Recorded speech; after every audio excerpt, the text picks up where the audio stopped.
Well, good evening, everyone, and welcome to a live new episode of He Said, a look at the world from a seasoned Black man's perspective. I'm your host, Alvin King. Welcome to our cold Friday, January the 17th, 2025 episode.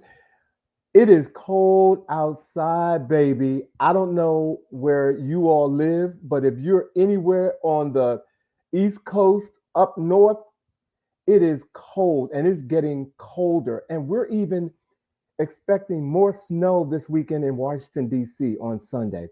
And believe me, that's not the only event that's happening here in Washington, D.C. this weekend. But welcome to our live show, ladies and gentlemen. Happy Friday once again to you.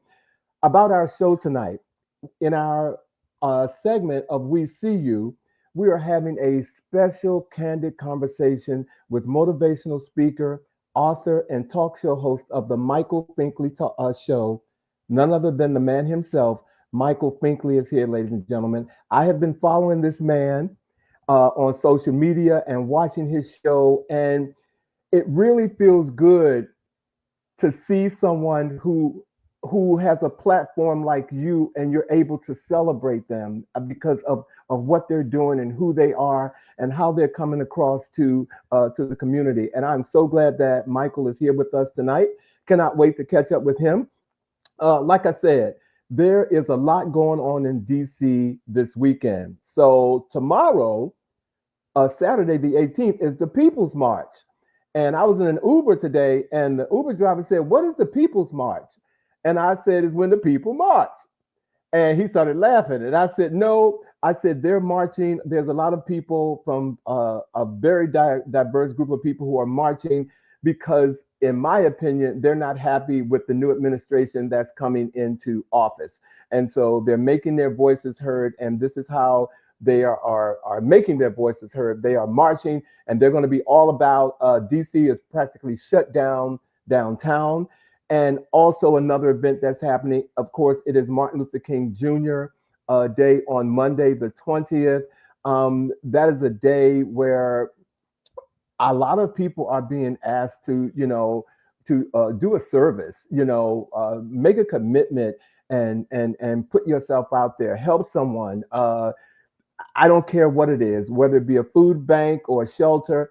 If there's something that you can do in that area, they're asking everyone to do that. And it is also the presidential inauguration on Monday, and they have moved the inauguration off the street to inside the Capitol. Now, I don't know where 20,000 plus people are going to go.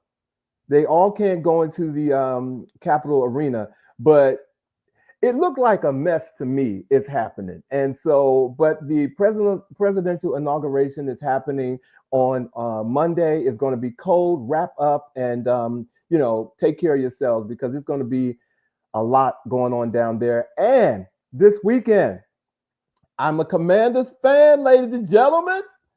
The Commanders made it to the playoffs. And I mean, my boy, Jaden Daniels, the rookie quarterback for the Commanders, has been doing his thing this year. I'm so proud of my home team because they are heading to the divisional round for the first time since 2006 against the Detroit Lions, who have the number one seed in the NFC, for those of you all who follow football.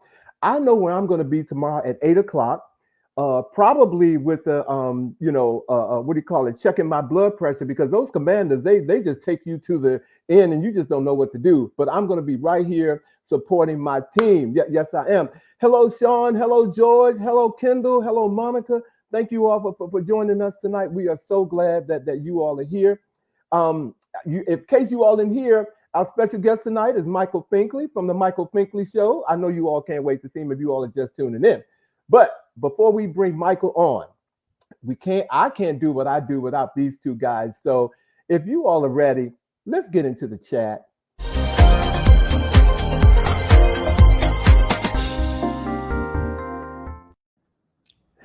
Shawn and Bobby.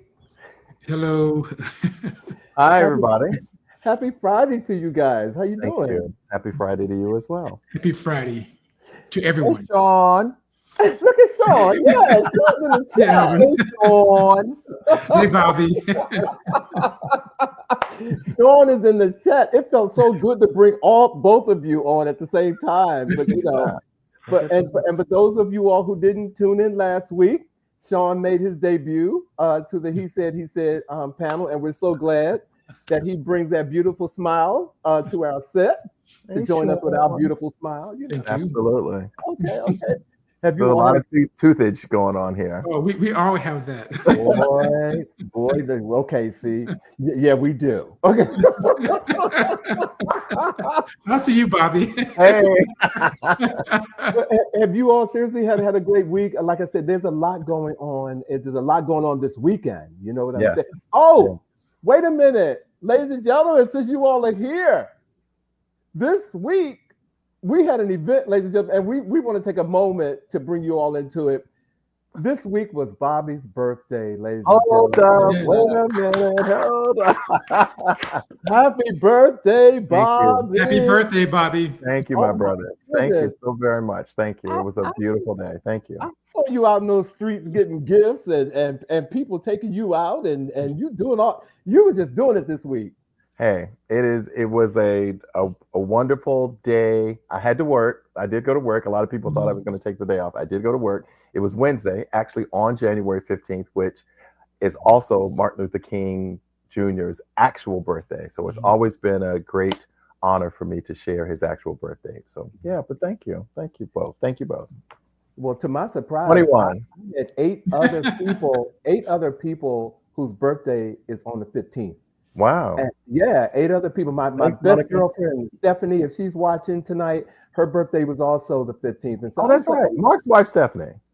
Mark's wife, Stephanie, yes. Her birthday, yeah. So, yeah, you had a special day. So did you do anything this week, Bobby, or what happened? Well, I started the weekend before, but the celebration started the weekend before, and my friends are taking me out to dinner tomorrow night. So while you're watching a football game, I'm going to be having dinner with some friends. But what I did last weekend was something that I really, really encourage. If this comes to your city, your town, do it. It was Club Quarantine Live with D Nice here at the Kennedy Center. And all I can say is, if at a time when there's so much that challenges us, there was such a good, feel good energy in I took this picture. Yes, I was in the back, but I was in the house. And in fact, it was really good to be in the back in this case, because as you can see, D Nice is up on the stage, and this is the concert hall at the Kennedy Center. So it's all seats and so forth. But when your songs come up, you get up and you dance and so forth. And so because we were back, I didn't have that, that anxiety about getting up and standing in somebody's way. Like it was just it was a feel good celebration. D Nice said it's a celebration of life and a celebration of love. So look around you, say hello to the people that are around you, because those are your party people. And it was actually true. It was a really, really, really good feeling. So if D Nice with Club Quarantine Live comes to your town, your city, go and be there. It's a feel good time. And I was kind of twinning with my friend. This is my friend Ronnie. She and I have been friends since junior high school. I swear to you, we did not plan that. When she came up the escalator, we fell out because we were Come on. I swear to you. Come on. Great. Wait a minute. You didn't talk about this? No, it was hilarious. That is very, very close. But I am so close. glad. I'm so glad you had a good time. D Nice, I've seen him once and been in the midst of all that. So you are absolutely correct. It is a feel good. That was the best. That's the best word. He just carries gratitude with him, and he loves that music unites us. And and you were seeing people of all races, the background when the song came on, and he has live recording artists come out and perform. Tweet was there. Tank was there. Oh, yeah. Good one. Tank was there. Did I say Tank was there? Oh. You can say it again. Tank was there. And I'm sure. You know what? It got hot for clip. Tank was there. Well, it is getting very, very hot in here. And That's Nelly's song. it is, but I also want you to give me an invite the next time these people show up because I want to be there as well. Okay. Yeah, thank All you, right. thank you, Okay. thank you, thank All right. you. But But- thank you guys. Yeah. And happy birthday again, Bobby. Thank you. Thank you. And speaking of hot, and nice, we all know about the devastating fires in California, but a lot of attention has been given to the celebrities whose homes have burned down. But people forget that there's a historic Black community that also lost a great deal. But there's some good news in all of this. So in this historic Black community called Altadena, the families have put together some things and they are determined to survive. And I want to read to you all a quote from one of the families that I think sums up what is going on over there right now, despite the fires. This one quote from a family member says or reads, African Americans have survived 400 years of enslavement. We have survived mass incarceration. We have survived losing our loved ones to HIV. We have survived crack being planted in our communities. She said, even though this wildfire was devastating and Black-owned businesses burn and homes burn and people burn, we will persevere. Okay, so I thought that quote was just the perfect quote to sum up the positivity that people are having within themselves to keep going. And there's other good news that's coming out of California, particularly out of the Eatonville fires, if you will, and Altadena. The LA officials, the legislators over there, they are introducing legislation proposals to help families who have lost their homes. And one family in particular received $135,000 from a nonprofit called the Global Empowerment Mission. So people are coming together. They are, despite it being hot but it's in some good things. Let's just be positive about what this could do for this historic community over in California. I think that's great news. I think that's really good news. No, I thank you for sharing that because they're, like you said, yes, the celebrities are, I saw a whole IG post where they talked about the celebrity's name and then their house. They showed a picture of the house that they lost. But there is a historic Black community over there that, as you mentioned, that is not getting any type of coverage. media coverage at all. But I can't fathom what the people are going through over there. I can't. To say, wow, I'm sorry, it's like not enough, because I cannot understand what that's like to have a fire come through my street and take out the whole street. But not just the whole street. We're talking about generations of families, two and three generations. And one family lost 9 homes in Altadena. 9 homes and one family. And when the community structure is also taken away, like you can't go to the bank. There's no bank. Right. There's no post office. Right. There are no grocery stores. They're like not all anything. of it. Yep. And yet through all of that, they are hopeful. They are determined to rebuild their communities and preserve their culture. It's a perfect example. I love it. I love it. I'm telling you. Yeah, it's very powerful. Very powerful. I mean, I literally, this fire has made me a lot more grateful because, like I said, January didn't come in with pom-poms this year. The new for me, it didn't come on with, the big band. It didn't come on with all that. And so, I honestly was kind of feeling a little down about some of the things that I was going through. And, compared to this, it makes you wonder, like, Alvin, perspective. Put it all in perspective. So thank you for sharing that, Shawn, and Bobby. Thank you for sharing your party time with us. For those of us who don't go out, thank you so much. Wait. I'm sorry. Did you say those of us who don't go out? I said January didn't come in here with pom-poms. Okay, I got that. But those of us who don't go out. I'm just saying. I'm just saying. I can pull up a picture of Puerto Vallarta in a second. When the conditions are correct, he'll go out. That was last year, and we're moving on. Okay. That was last year. But I also wanted to bring something to you guys' attention because I thought it was just totally overkill and people should just leave it alone, but it's the media's fault. This week, all the hoopla has been around President Obama's beautiful wife, Michelle Obama, Mm-hmm. not going to the inaugural festivities. And the media, every media from the Hill to NSNBC to CNN to NBC has made this big, this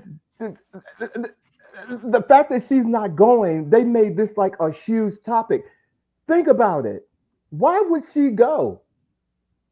Why would she go after how she has seen this person treat people? Not to mention the media has not said anything about how he treated them when he left office, when they left office, or let's talk about the transition of power. The media is not talking about any of that, but they're making it like, oh, Michelle Obama is not going to the inauguration. What a terrible thing. How can she do that and all that? Michelle, I know in the next couple of weeks, they're going to call you every name that you probably haven't heard in your life. And you've heard some things, Michelle. But I know you know how to let water roll off the duck's back. Oh, absolutely. She knows how to do that. But I just think the media just have a way of being so unfair. And I thought this was a moment where I just looked at it and went, so what? I think that she is being raised as a heroine in other communities because other people, the media may try to spin it any way that they want to. But I know I've spoken to a lot of people who are like, you go, girl, because you didn't get elected to office. Your husband did. Right. And had he not been as the president-elect, had he not been as vile and mean and all of those things as he was, not just to other people, but to her family directly.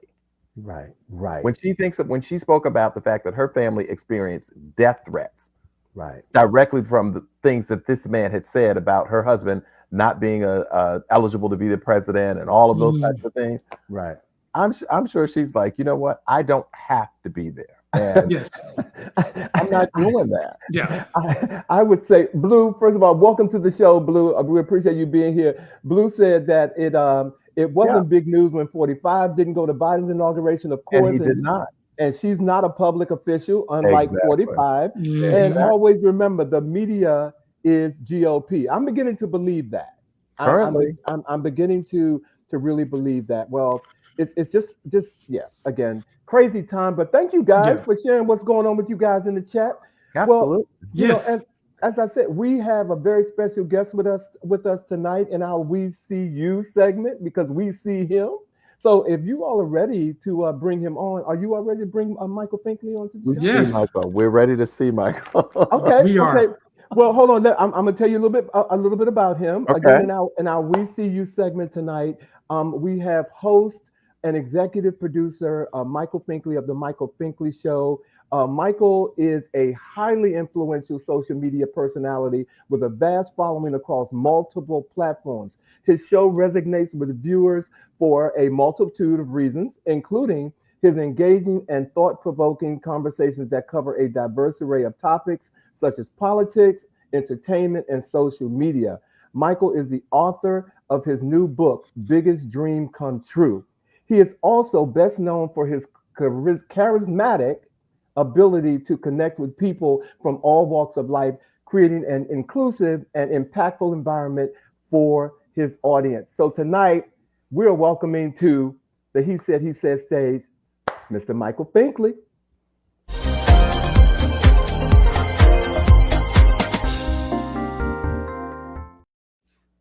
Michael!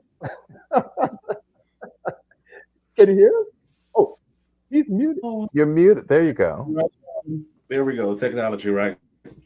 Here I am. Okay, Hey, now Michael. we can't see you.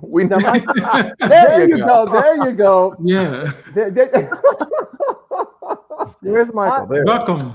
Michael, welcome to the show, my friend.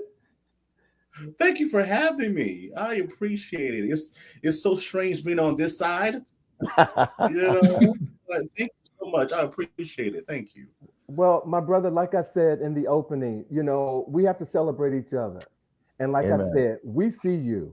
Okay. Amen. And so to have you come on our platform, with what you're doing, to talk about some of the things that you are doing is a blessing to us. So welcome to the show, Michael. Welcome to the show.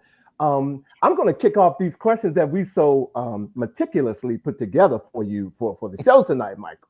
So I'm just going to, this is like my icebreaker that I kind of ask everybody. Michael, what is one thing about you that most people don't know but would find surprising? I am both an introvert and an extrovert.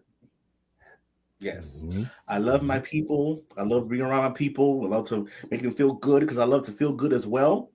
But then when the day ends, it's time to go home and be quiet. A man after my heart. Okay. I know how that feels. Okay. All right. Yeah. Thank you, Michael. Thank you. Well, I find it hard that someone from Mullins, South Carolina can be quiet because that's my territory. I'm from Dillon, South Carolina. My grandmother is from Mullins, born and raised. What? Yes. What? That's yes, sir. That's what we were waiting for. Y'all could be cousins. So I know you can't be quiet, So, it's in me. Whoa, really? Wow. I get so excited when people know where Mullins is because we're just this little spot, not even on the map. I know it very, very. I know it.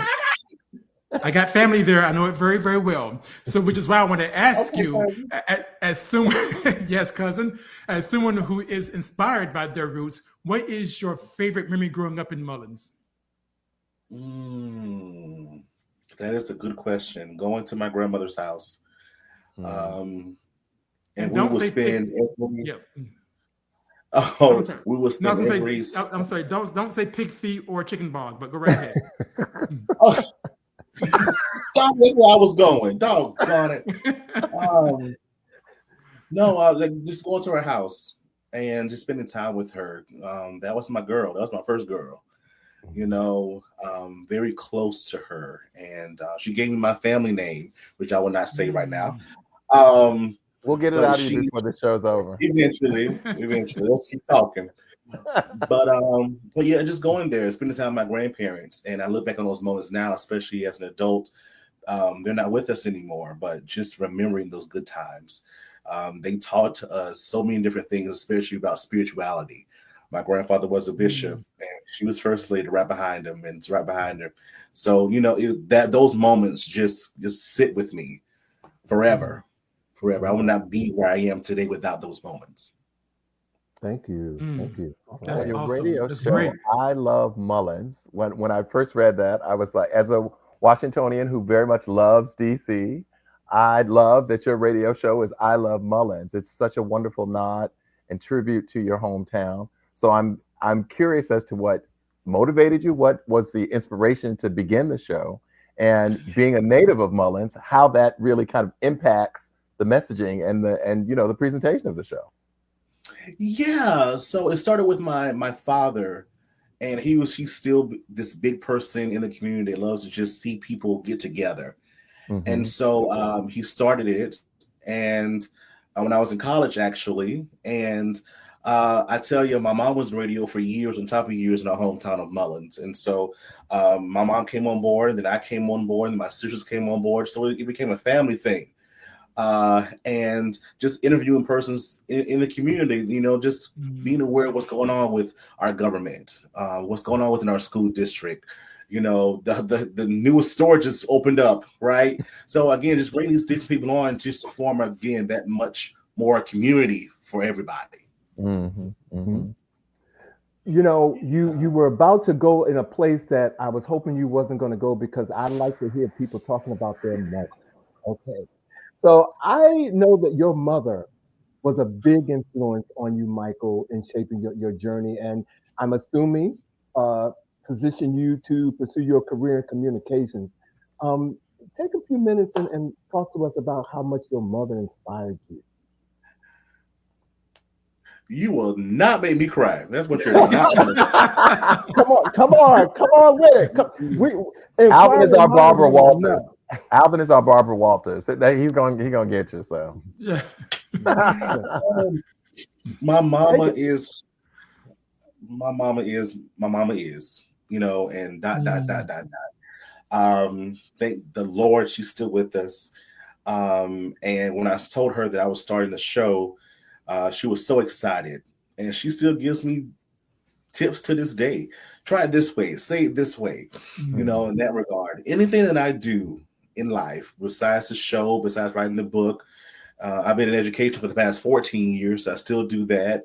You know, anything that I do and set out for, she's like, okay, yeah, do it. Okay, let's do it. That means I can go too. You know, so I talk to her every day, multiple times a day. And yeah, that's my girl. I don't know way around it. That's it was an old sitcom back in the day. That's my mama.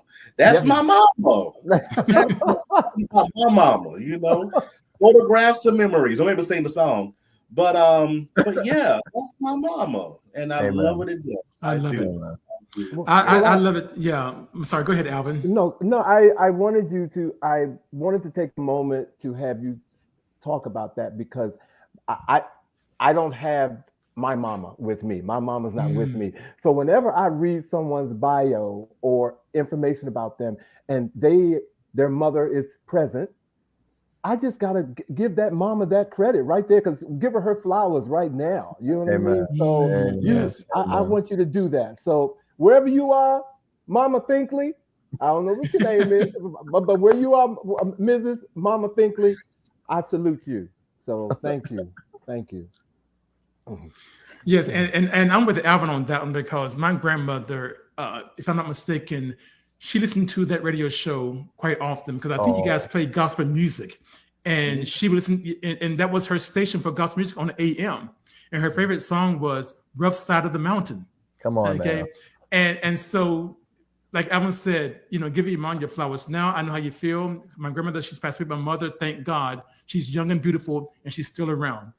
So I do have to ask you though, cousin, if I can say cousin going forward. What's up? Alvin, you and I are Washingtonians, but they clearly got that mullet things going. So yes, we do. We're just gonna let it go. Okay. Yes. Okay. Look at the nose now. So, but seriously though, what inspired you to pursue a career in communication? I'm sorry. Can you tell us about your experience transitioning from radio to hosting your own show, the Michael Finkley Show? Yeah, within that, I wanted something of my own that I could bring to the table. And during the pandemic, we're all home, just twiddling our thumbs, trying to find something to do, right?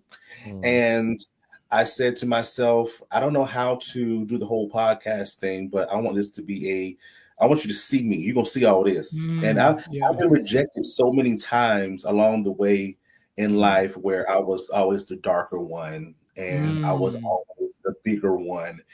And many people didn't find me appealing to see that person on any type of screen. And so it took a long time to get over that mentally. And once I fell in love with myself and my being, because listen, my skin is popping always. That's number one. And I ain't got no complaints from how big I am. So listen, that's another story. But I wanted to bring the feel of that old time television that we loved back in the day, but with today's issues and today's conversations. And so the Michael Finkley Show started April 13th, 2020. It started from a place, again, of depression. And I said to myself, maybe I'll talk to somebody. Maybe I'll feel better. Maybe I don't know. Yeah. And it worked. And I started talking with these different individuals that had incredible stories. It stood from a stance back then of a point of education, because again, I'm educated by trade, and the biggest aspect of first generation high school students transitioning to college and the workforce. So that was a big component back then. But it shifted in something else, where this PR person came to me and they're like, "Hey, we want you to talk about our client's newest show or newest movie or newest whatever." And I'm like, that's not that kind of show. I don't do that. You know, the mullet's coming out. Look, the mullet's coming out. I don't do that. It's all good. We talk about other stuff. We're not educating the kids, you know. I know y'all would like that. It just changed it to something else. And I had an open heart and open mind, and it felt good to me. And so we entered the world of true entertainment as the aspect of now we get to talk with persons that we've seen on our television screens for years, but now we get the chance to talk with them three-dimensionally. Because sometimes when these persons are on these different daytime talk shows and nighttime shows, they only get a 10-minute spot or a 15-minute spot. But on the Michael Finkley Show, you can talk however we want to, and you get to touch on issues that are important to you. So now persons get to see you in that three-dimensional spot and say, oh my gosh, they're a person just like me. They're working, they're getting their checks, they're paying their bills just like me in that regard. So kind of shifting their mindset a little bit. The viewers that watch, the Fink fam, shout out to the Fink fam that watch the show, and they get to see a different shift in our guests. And so it's been true to us. We've been true to that model since that time frame, and it's been working for us ever since. Wow. I love all of it, and you were speaking to my heart. I know this is your time on this show, but I understand all of what you said, especially from the moment you said you were sitting at home during COVID and wondering how can I make a contribution to something I'm passionate about. So thank you for sharing that. That moved me, Michael. Thank you very much.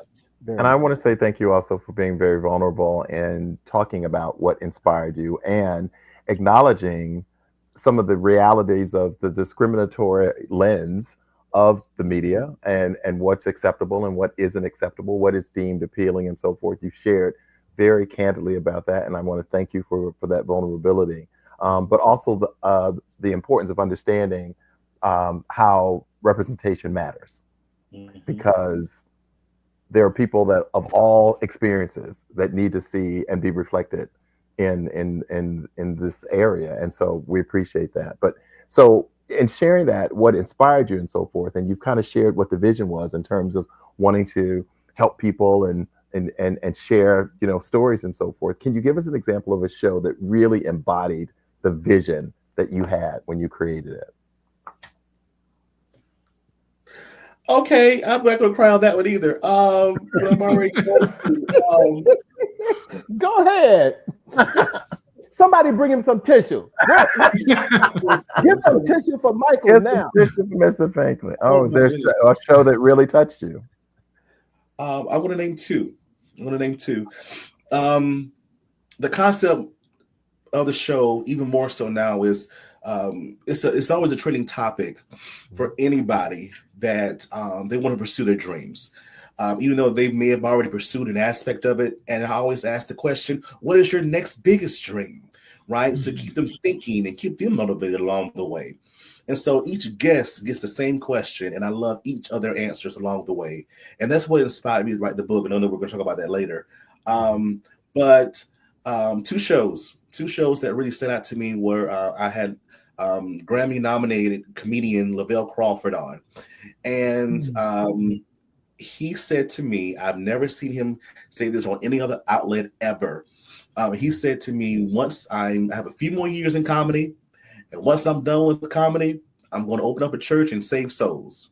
I was just so in awe, and I learned so much in that interview from him, his spirituality side of who he is as an individual. Because again, you don't see that side. You see the funny side, right? But again, was that open to say, this is what I want to do outside of comedy. And so it really opened up a door for him as well, to be that vulnerable on the show. And then another person, he's on a lot of Tyler Perry things. Anthony Dalton II, he opened up to us about the time when he lost his mother, and he wanted to end it all. But he literally said that his son saved his life. So he found out that they were pregnant. They had just gotten married. They were pregnant. And before that news, he was going to end it all, literally. Wow. But literally, he says it proudly that his son saved his life. And so when I think about these things, again, just giving them that platform to share, you never know how, again, it's comforting for them, but also the persons that watch, how it's comforting for them, because someone can say in the back of their mind, I'm not going through this by myself, or wow, I didn't know. And I see them in a different light, right, in that regard. And now I pray before each show, and I always say that I want to get something out of this as well. I want to be me too in this conversation, in that regard. And because I want to be better in all aspects of my life as well. So if it's from something from this conversation, allow it to stay with me so I can continue to minister to myself as well. Amen. Well, I love that as well, because it sounds like you have learned from other people's challenges and you've used that to overcome your own challenges. And you mentioned earlier some of those challenges, about skin complexion and weight, et cetera, and so forth. And you, like me, I grew up learning the blacker the berry, the sweeter the juice. And sometimes I say,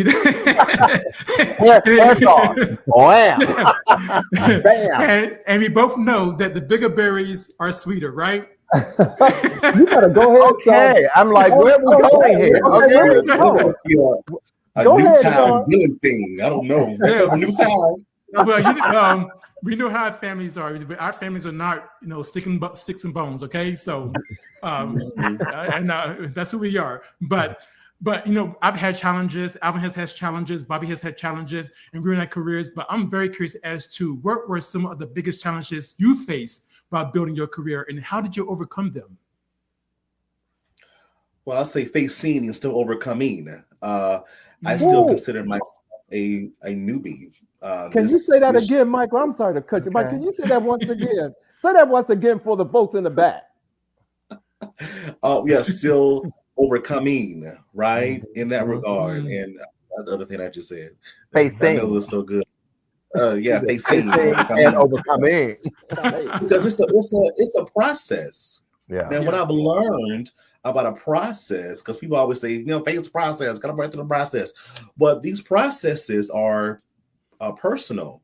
And the process of me going through these different things of crying and hearing the no's and all this other kind of good stuff, they're supposed to do something for me. They're supposed to strengthen me. The results at the end of my process is for everyone else. So enjoy the results, because you don't know what I went through to get to where I needed to be in order for you to enjoy what you see today. So many of those things, of course, include I've heard no so many different times. I thought it was my middle name. And then of course, the aspect of, also, we're always going the platform of trying to get sponsorships and, just trying to, it's just the story continues, as you all know, in trying to work through a social media talk show and what that entails. It includes so much time and effort of me saying no to individuals. Like I literally had to say no the other day to one of my cousins. I can't do it today. I have something to do. So yeah, exactly. And I understand. My grandmother used to say all the time, "You'll understand it better by and by, baby." And now I understand it. So even though even though those processes are hard, they're for our good. And with that, again, something beautiful comes out at the end. Amen. Like I say, get up sitting down. God can't use you sitting down. Well, right now, okay. You know that song, right? I know you know that song. Get up, sitting down. Somebody gonna be shouting before the show's over. I feel it. I can feel it. There's gonna be an altar call right before this thing. Mullen's in the house, okay? The doors of the show are open. Bobby, but before you ask a quick, can you say hello to our guests who came in? I think Michi. Hey. And Troy came in. Michi and Troy, thank you all for joining us tonight. We love you. And Troy was like, black men and their mamas. Hallelujah. Amen. You're right. Hallelujah. You're right, okay. Bro. Thank you all for joining. I'm sorry, Bobby. Absolutely. Absolutely. So I would like to know, you've had the pleasure of interviewing a wide range of folks. So I want to know the ultimate Michael Finkley interview, and I'm going to give you some range, alive or deceased, and why. That I haven't interviewed yet. It could be somebody that you already have interviewed, but to give you that option, it could be somebody that is even no longer here. I just want to know the ultimate Michael Finkley interview for you, whether it's somebody you have or somebody that you aspire to interview. Yes, Oprah. The O. It's so cliche. I know it's so cliche, but in a sense, you study who you want to become. And I studied the greats before I started this show. I studied Sarah Jesse Raphael, Oprah Winfrey, Phil Donahue, Montel Williams, Ricky Lake. I studied them. And then even in daytime television today, Tamron Hall and Sherry and Jennifer and Karamo and Kelly.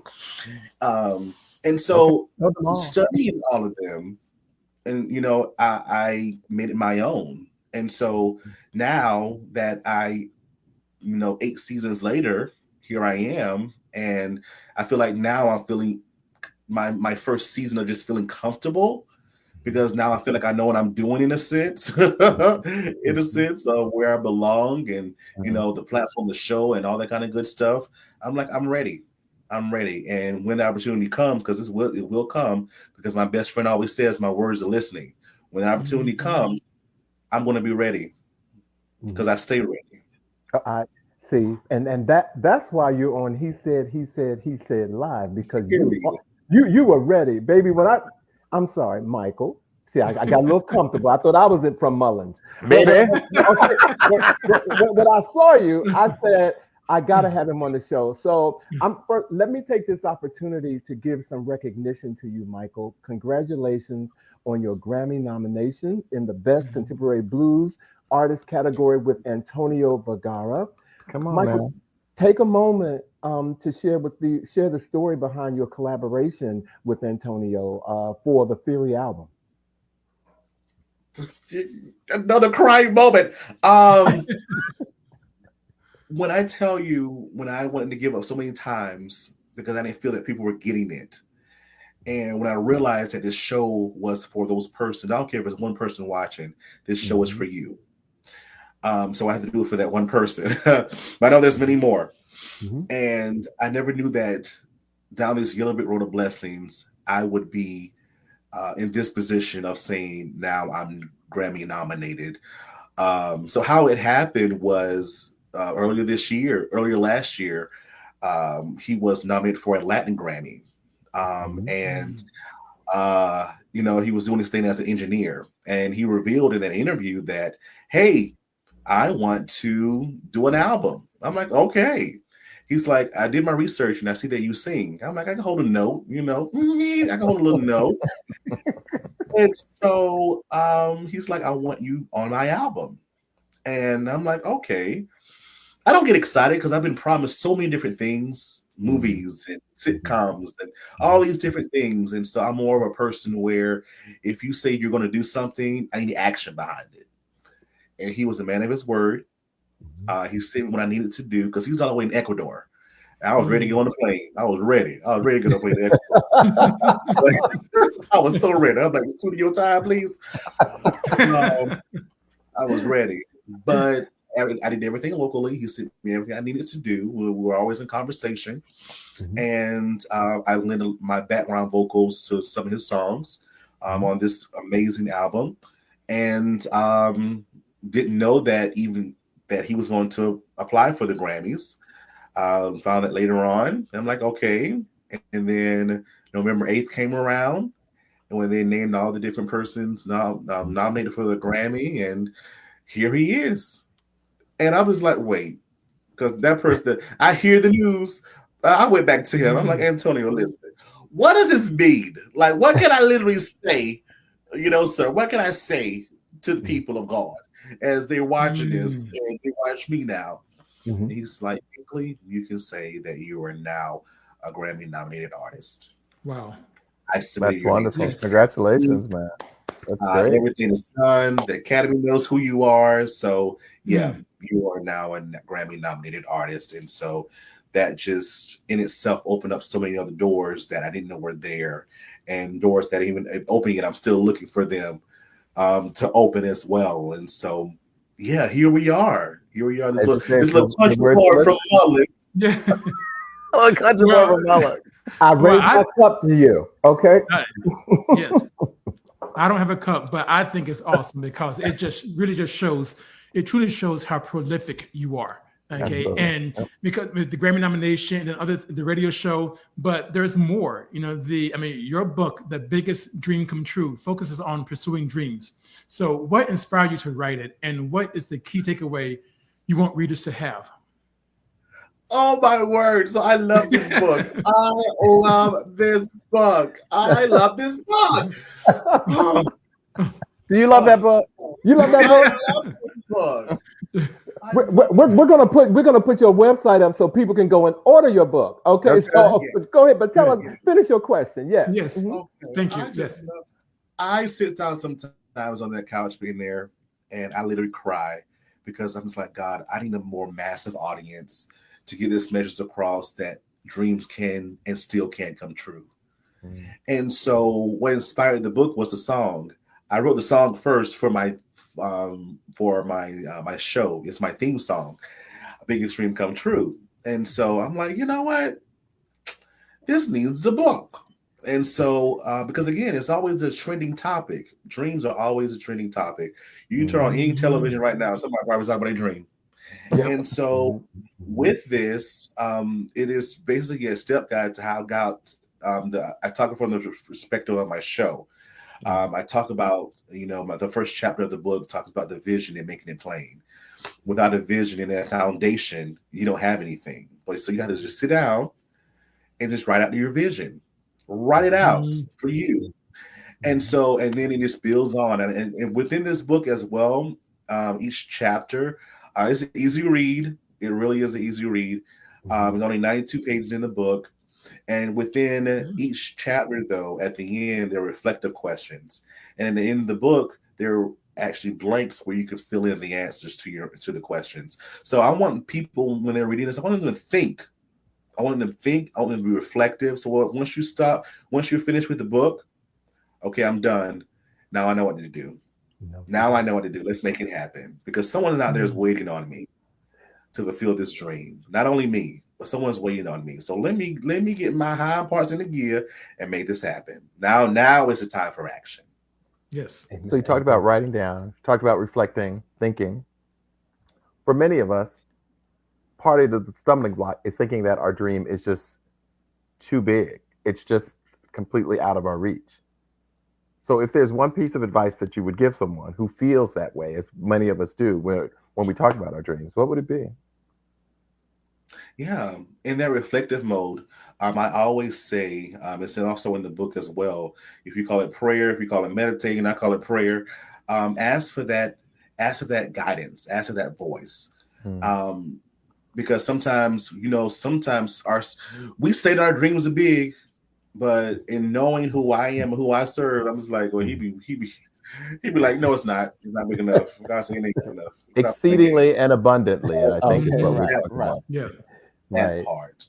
And so, so when persons are at that mental mode, I always say, pray, meditate, whatever that looks like, it sounds like for you, and ask for that to be a guiding force for you. So you want to help people.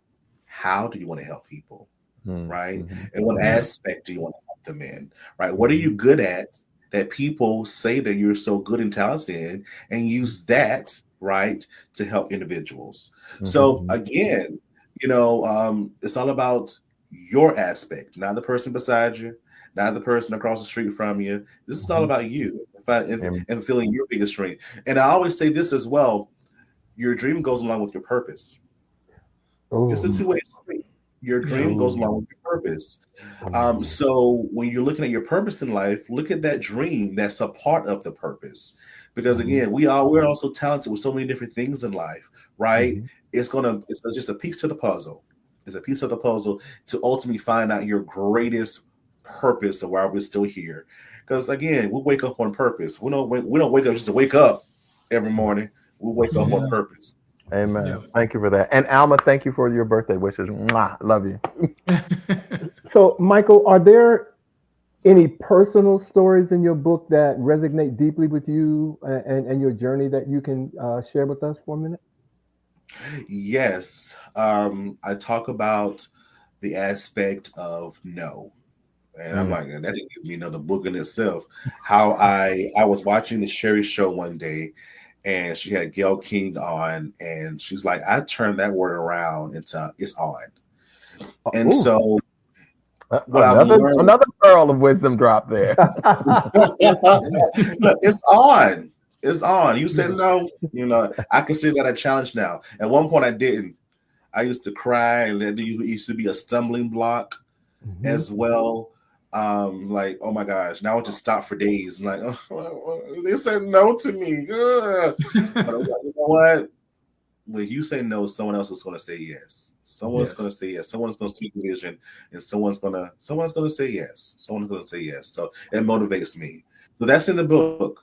That's definitely in the book as well. Of course, with other stories of my no venture. But yeah, now in 2025 and beyond, I just see it as, let's go. It's on. Bring it on. Let's go. Let's make it happen. Because at the end of the day, I know that I have to make it. We have to make it happen, and it's going to happen. I love it. I love it. You're going to get it. And when you mentioned earlier about how post the Grammy nomination that more doors are starting to open that you didn't even visualize. Okay. So I can imagine that your head is spinning with all kinds of things in terms of, okay, what is next? Okay. So tell us, what is next for your show, and what are you most excited about in terms of your future projects? Yeah. So it's funny when you attach when my publicist, or who's at the time doing my invite to call persons in to be interviewed, when you attach Grammy nominated, it opens up another door. So so we're using it more than ever now than anything. So they're taking advantage of that. So again, it's like those rooms that are now opened for us. So the show's still growing. You will see more of your favorite influential people. I'm excited to say that Sherry Shepherd will be on soon. So I'm really excited. Wow.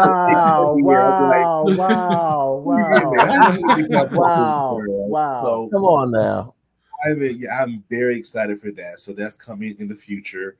Like I said, the show's growing. We're here. Season 8 will be here until May. And then we take our hiatus, and then we'll be back in the fall for season 9.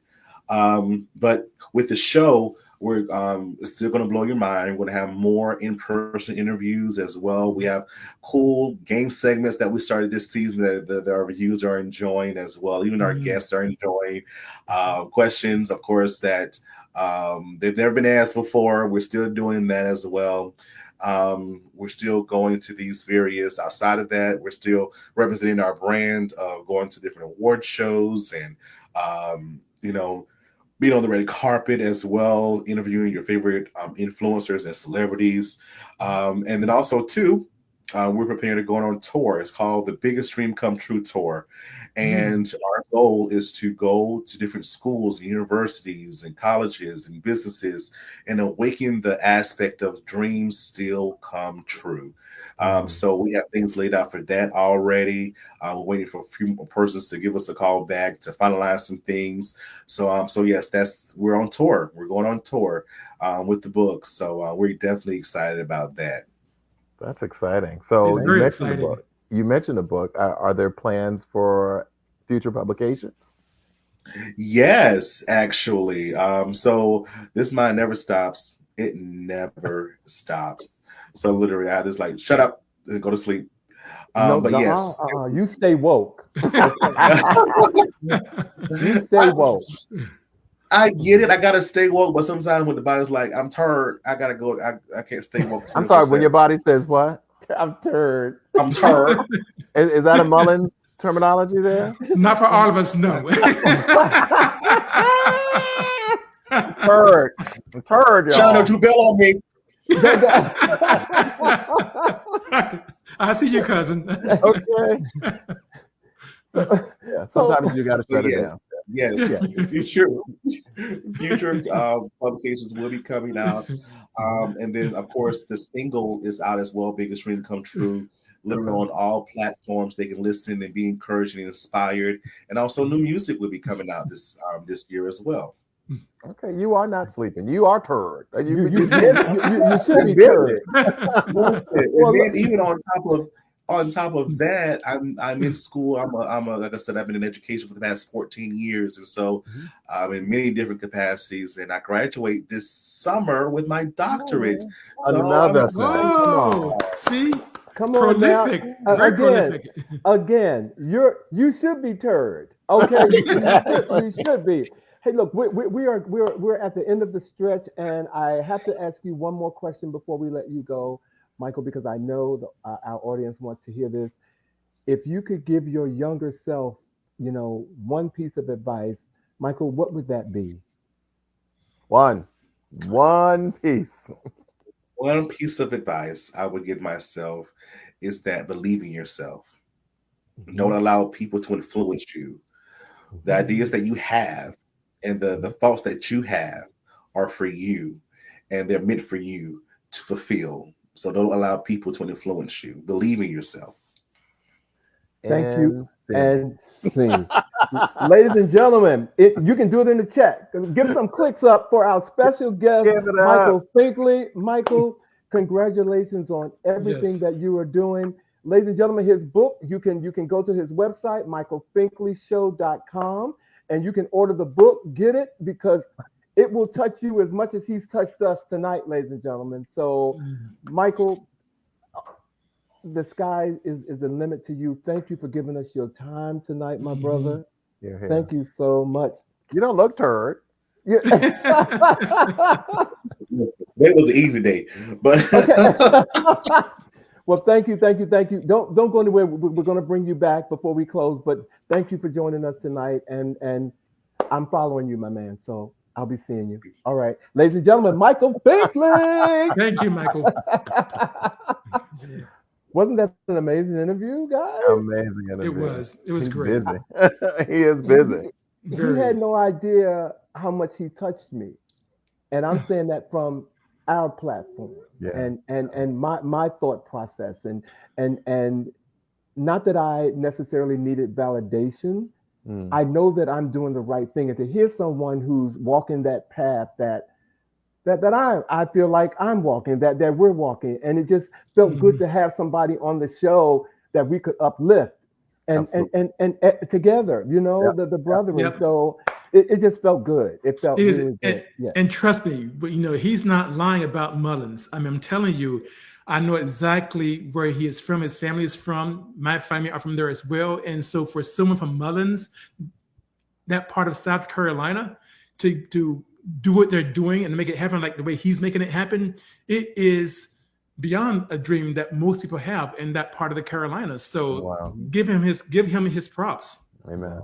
I props to Michael. Ladies and gentlemen, before we go, we're going to give you our words of the week this week. Thank you, Bobby, for providing this. They're so appropriate. The right people for your soul hear you differently, show up differently, support you differently, and nourish you differently. That's how you'll know. Can I get a witness? Okay, it doesn't come any plainer than that, ladies and gentlemen. So we will look forward to seeing you next week on another live show. And if we could bring Michael back real quick, if he hasn't gone anywhere, we're going to close out the show.